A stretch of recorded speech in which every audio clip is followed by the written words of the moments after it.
Good day, everyone. In today's class, I'm going to solve past questions that cover every or major aspect of functions. Yes, we've done functions before. We've learned how to find domain and range of function and how to find its inverse. But now we need to consider past questions on that aspect. Okay, so starting with the first question that we have there. Yeah, f of x is given to be x plus 3 x minus 1, and the domain is given to be x greater than 1. Then find the value of f of 5. Okay, let's start with that. F of 5, it means that when x equals 5, we put that here. That's 5 plus 3 over 5 minus 1. So this will give us 8 over 4. And f of 5 will give us 2. Okay, and don't forget the question asks us to find f of 5. So we've gotten f of 5 to be 2. Now it means that what you have here can be written as f of 2. Okay, so now since we have f of 2, it means that we're going to make substitution for x to be 2 in the given function. And by the time you do that, you have 2 plus 3 over 2 minus 1. And this should give us 2 plus 3, that's 5. 2 minus 1, that's 1. So this should give us 5. So f of 5 will actually give us 5. And that is a solution to the first part of the question. Okay, now I'm looking at the second question here. We have to find inverse of that function. Okay, so let me just write the function out. The function we are talking about is f of x plus 3 then over x minus 1. Okay, we have different methods of finding inverse of function. Okay, one of the methods is what I'm going to use here. So by representing the function to be y, so that is, let y to be that x plus 3 over x minus 1. Okay, so the next thing to do from here is to make x as the subject of formula. Okay, so before then, first multiply, you have y x minus 1 equals x plus 3. Okay, so you need to expand the brackets here. That will be xy minus y equals x plus 3. And don't forget, what you are trying to do here is to make x as a subject. So you have xy, so this x now must come to the left hand side. Minus x, then y plus 3. And of course, here x can be factorized. And by the time you factorize x, you left it y minus 1 here, then y plus 3. Okay, now we can now divide both sides by y minus 1 to get x. Okay, and this is going to be x equals y plus 3 over y minus 1. So what happens here is that you change x now to be f inverse of x, and y you change that to be x. So x plus 3 over x minus 1. That is the method I'm using, and that's the inverse of that function. So you can use another method too, so you still get your full mark for that. Okay, now next question.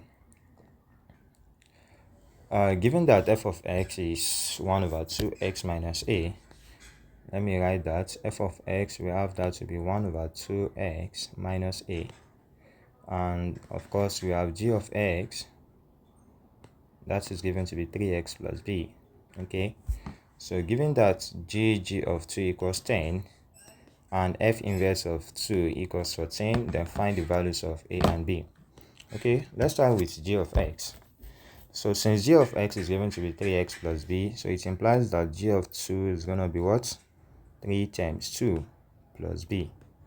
And of course, g of 2 will give us 6 plus b. Okay, now since we've gotten that, we can now make substitution for that in g of 2. That is, g of 2 now becomes g of 6 plus b. Okay, so we still go back to g of x. In a place of x now we have 6 plus b, so you substitute 6 plus b for x. Okay, and that will be 3 in bracket 6 plus b, then plus b. All right, so by the time you expand these brackets, this becomes 18 plus 3b plus b. All right, so and remember from the beginning, we are given that g of 2 to be 10.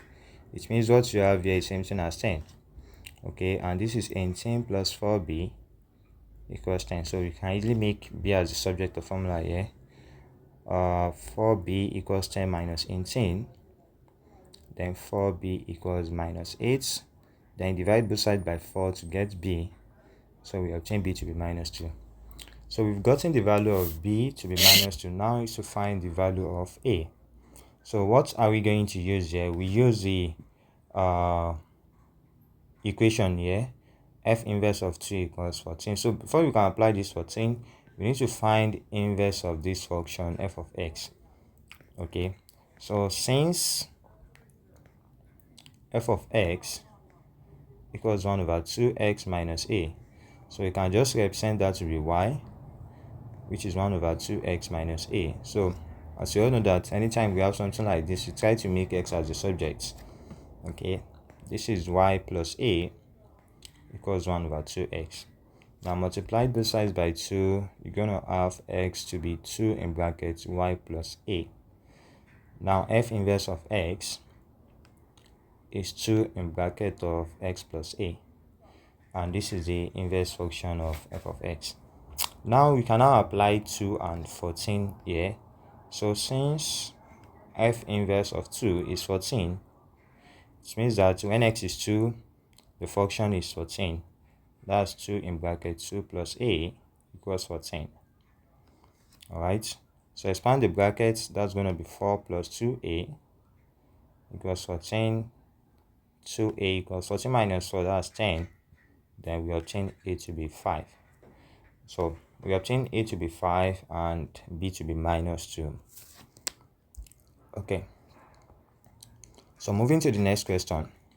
Using these values of a and b, find an expression for g f of x in the form cx plus d, where c and d are constants. Alright, so what are we going to do here? Before you can, we've gotten the value for a and the value of b. So let's just make the substitution back to the given function. Okay, so f of x is going to be 1 over 2x, then minus 5 now. G of x, we have that to be 3x plus b before.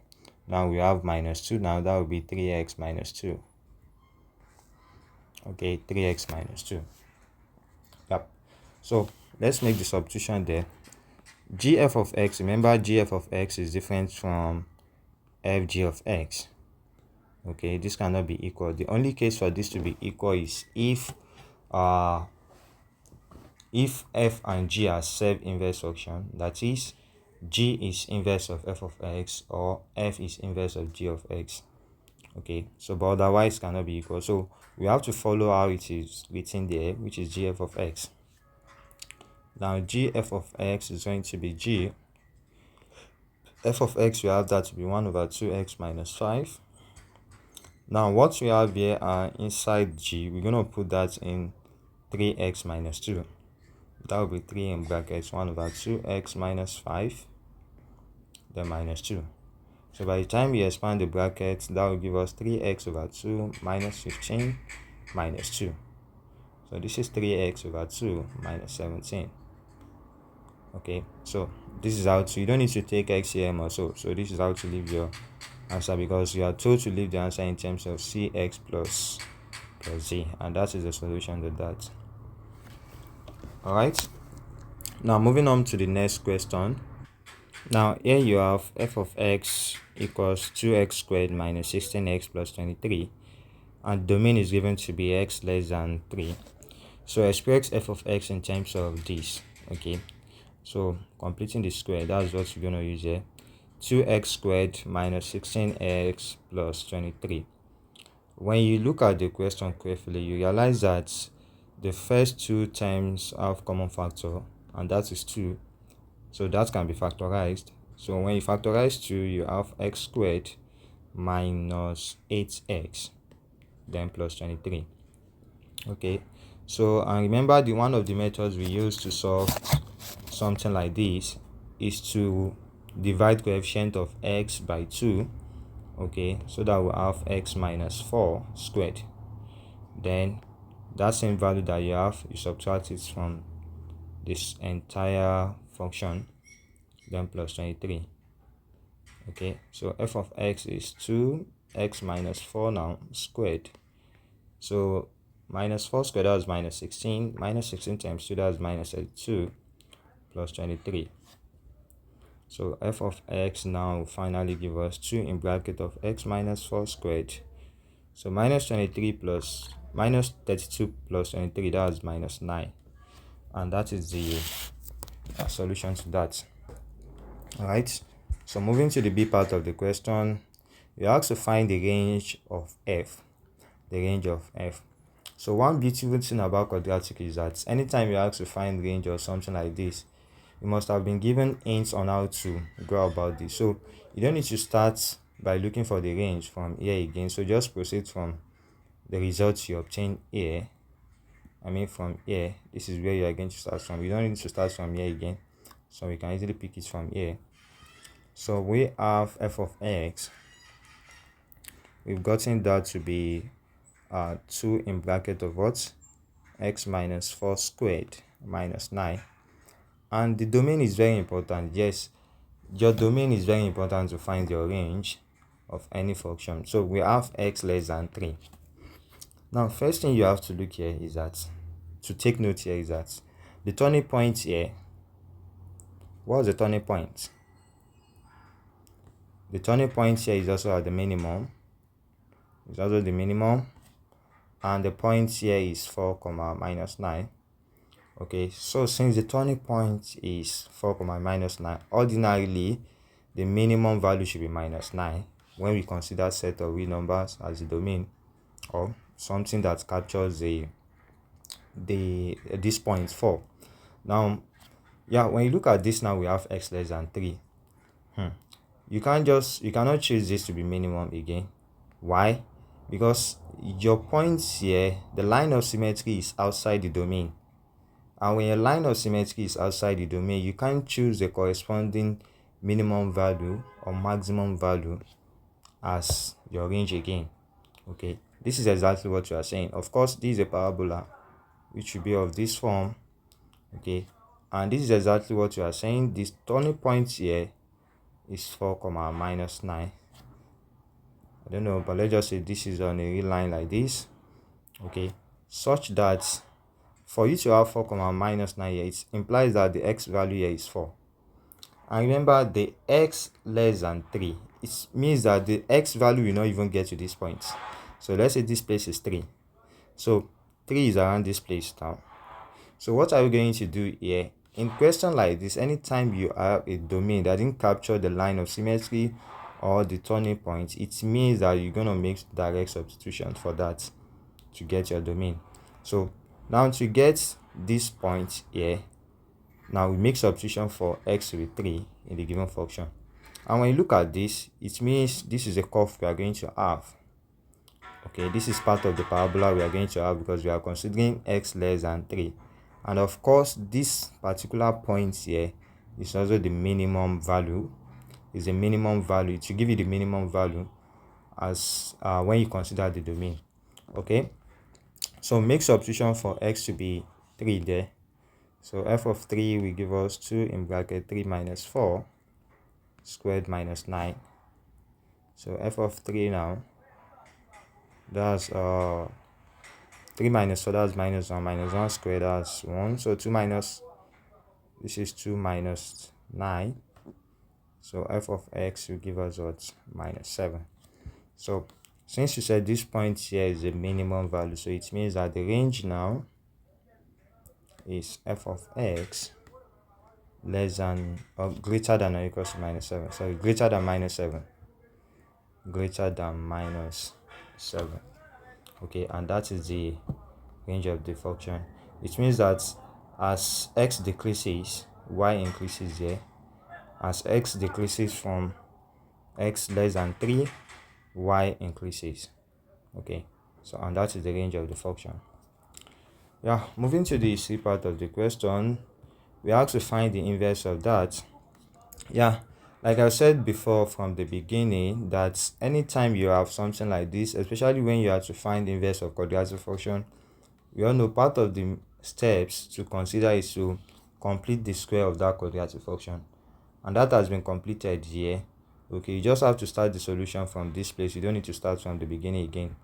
So now f of x, we call that f of x is 2x minus 4 squared minus 9. Okay, as part of our tradition to get what's it called, to get inverse of function, we represent that to be y, which is 2x minus 4 squared minus 9. Okay, now so next thing is to make x as a subject. So this will be y plus 9 equals to x minus 4 all squared.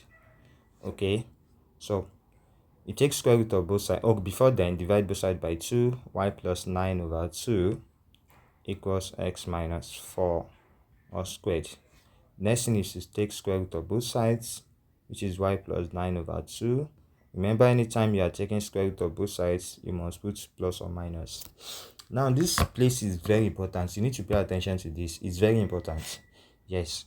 You can't just, the issue students have here is just that they don't know the right sign to use, and it is not fixed. You can't just say that, okay, every time you pick plus or you put minus. It depends on the domain. Okay.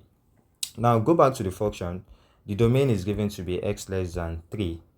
Okay, x less than 3 is the domain. When you apply number less than 3 here, x minus 4 will always give you negative results. That's it, regardless of the value you pick here. For x to be less than 3, it implies that x minus 4 must be negative. Okay, and now since x minus 4 must be negative, this must also be negative, and of course square root will always is number greater than or equals to 0. So for this to remain as negative, we need to use what? Negative sign. Okay, so that is how to check it. So this, now we pick minus, then we ignore plus. So y plus 9 over 2 then equals x minus 4. So from here you have x to be 4 minus square root of y plus 9 divided by 2. Alright, so the final answer now is f of x 4 minus square root of x plus 9 divided by 2, and that is the what's it called, inverse of that function. Okay, so the last thing we're gonna consider here. Okay, now we have g of x to be 2x plus 4 and the domain is given to be x minus 1. Then find and simplify the expression for fg of x. Yeah, we are still using the same function, f of x to be 2x minus 4 squared minus 9, and we have the domain here to be x less than 3. So before you can find composite function, you need to ensure that the range of g of x is a subset of the range of the domain of f of x. So first thing to do here is to confirm whether g of x, the range of g of x, is subset of this domain. Okay, now we have it here that x less than minus 2. So when you put minus 2 here, okay, because minus 2 is the highest number here, so when you put minus 2 here, we're gonna get the highest number for g. I made the maximum value for g. So when you put minus 1 there, you have f of minus 1 to be minus 2 plus 4, and that will give us 2. So it means that the maximum value you can get for g of x is 2, and of course that includes in the domain of what's it called, f of x. So the range here is f of x less than 2, and that is a subset of this domain. So we can proceed to find the composite function. Okay, so you make substitution for g inside this. Remember, this is what we have. Sorry, fg of x will be f in brackets g of x is 2x plus 4. Okay, so this is going to be, now in the place of x, now we put 2x plus 4. That's 2 in bracket 2x plus 4 minus 4 all squared minus 9. Okay, so this is 2. This 4 cancels this. You have 2x all squared minus 9. So 2x squared, that's 4x squared, times 2, that becomes 8x squared minus 9. And that is the solution to that. Alright, so this is where we are going to stop for today. So we're gonna continue from here in our next class, and we look at transformations of functions. Okay, so don't forget to like, comment, and subscribe. Thank you.